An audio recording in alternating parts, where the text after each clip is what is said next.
कृष्णाय वासुदेवाय देवकी नंदनाय च नन्दगोपकुमाराय गोविन्दाय नमो नमः। नमः पंकजनाभाय नमः पंकजमालिने नमः पंकजनेत्राय नमस्ते पंकजाय गृहे। राधा मेरी मात है, पिता मेरे घनश्याम। इन दोनों के चरणों में मेरा कोटि कोटि प्रणाम, मेरा कोटि कोटि प्रणाम। प्रेम से बोलिए श्री भागवत भगवान की जय। कृष्ण कन्हैया लाल की जय। जय जय श्री सीताराम, जय जय श्री राधे श्याम। परम मंगलमय प्रातपर अखिलेश्वर अखिल ब्रह्मांड नायक प्रातपर परब्रह्म भगवान श्री कृष्ण की वांगमय प्रतिमूर्ति श्रीमद् भागवत महापुराण की कथाएं सुनने वाले सभी श्रोतागण भक्तगण, YouTube के माध्यम से सुनने वाले सभी श्रोतागण भक्तगण को जय जय श्री कृष्णा, जय जय श्री राधे। आप सभी के जीवन में ढेरों सारी खुशियां मिले, आप सभी खूब नाम तरक्की इज्जत कमाएं। इन्हीं शुभकामनाओं के साथ मैं कथा में आगे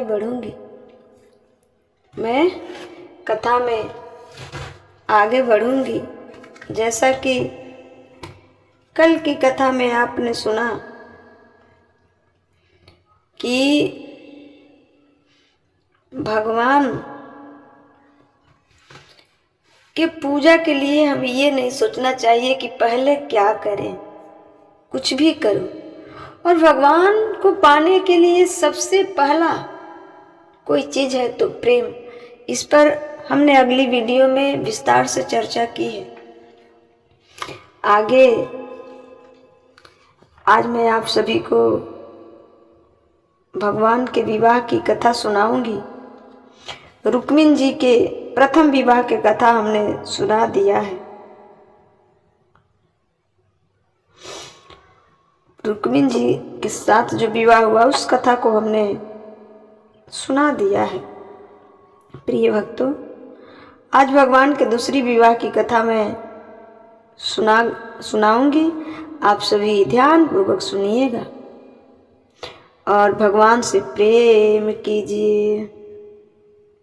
जैसे शराबी को शराब की आदत लग जाती है, नहीं छूटती है, वैसे भक्त को भगवान की आदत हो जानी चाहिए कि भगवान की कथा सुननी है, भागवत सुननी है।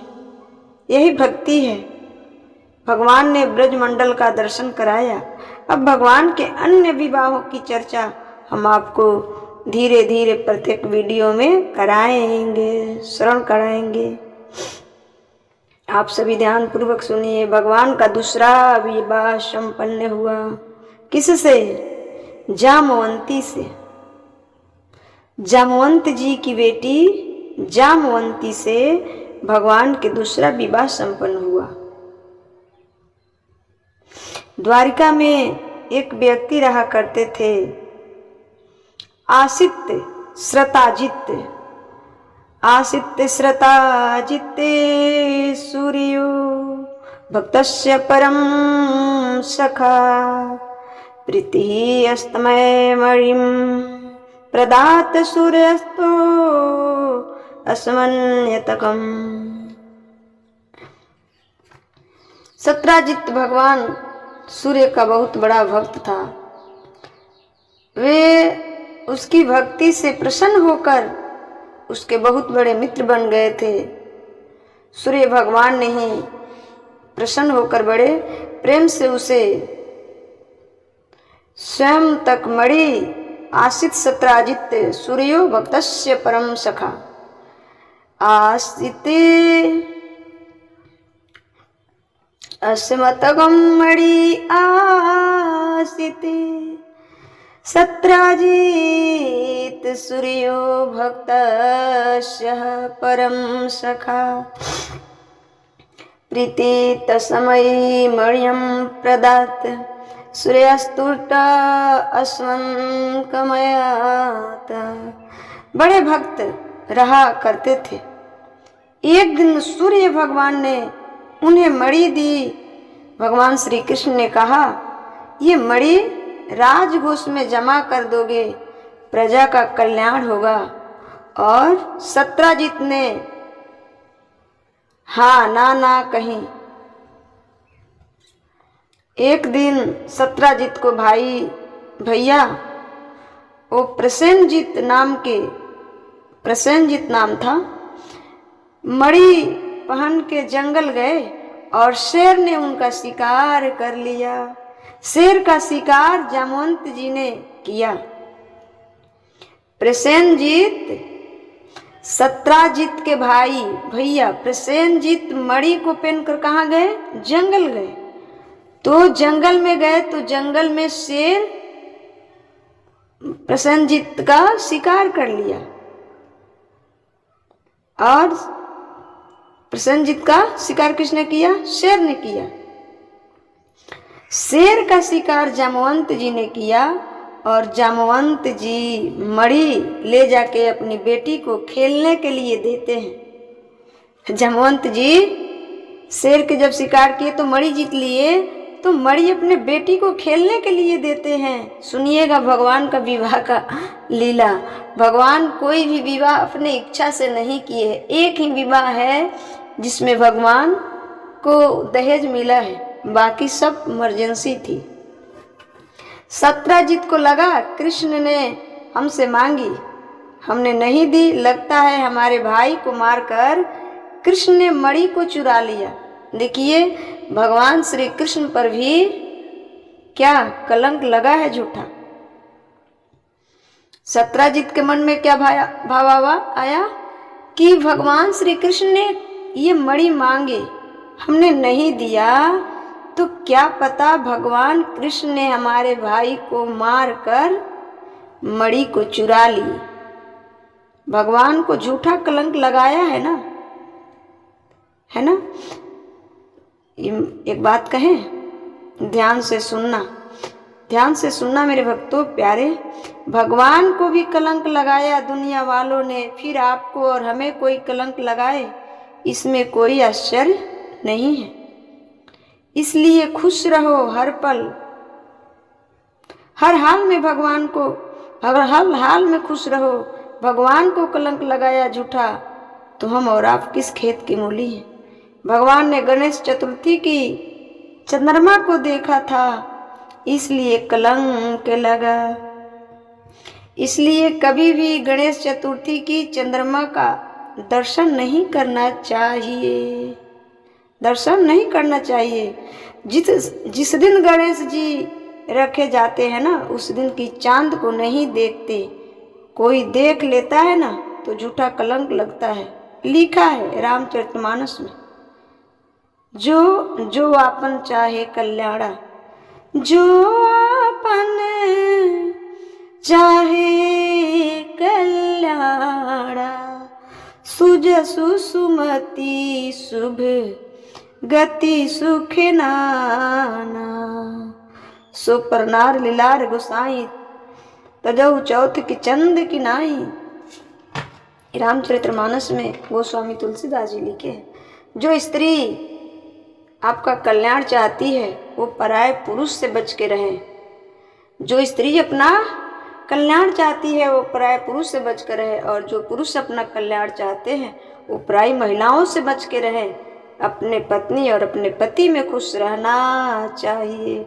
दूसरे के स्त्री पर और दूसरे के पुरुष पर कभी दृष्टि नहीं डालना चाहिए। जो लोग दूसरे के पुरुष पर, दूसरे की स्त्रियों पर दृष्टि रखते हैं, ऐसे लोग अगले जन्म में कुत्ता बनकर आते हैं, जानवर बनकर आते हैं। क्यों? क्योंकि ये कुत्ते लोग होते हैं, ये किसी भी मदा के संग अपना संबंध बना लेते हैं।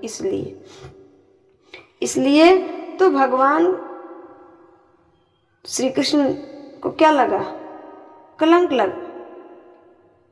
कलंक लगा कि कृष्ण ने हमारे भाई को मारकर मणि ले लिया है।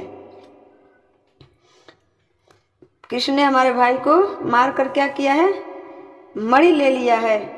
इसलिए भगवान कृष्ण पर कलंक लग सकता है तो हम और आप किस खेत की मूली हैं।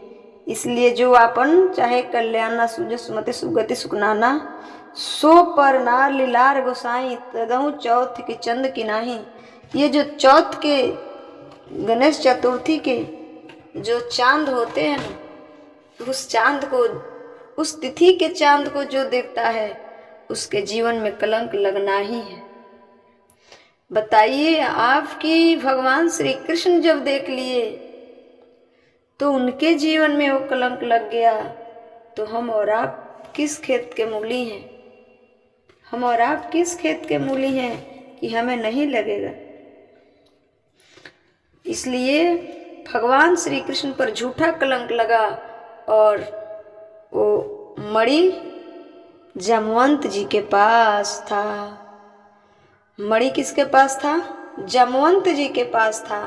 तो उस मणि को ढूंढने के लिए भगवान उस शेर के पैरों की निशानी देखकर वनों में प्रवेश किए और जिधर जिधर शेर गया था उधर उधर गए। उसके बाद जब देखे कि शेर की युद्ध हुआ है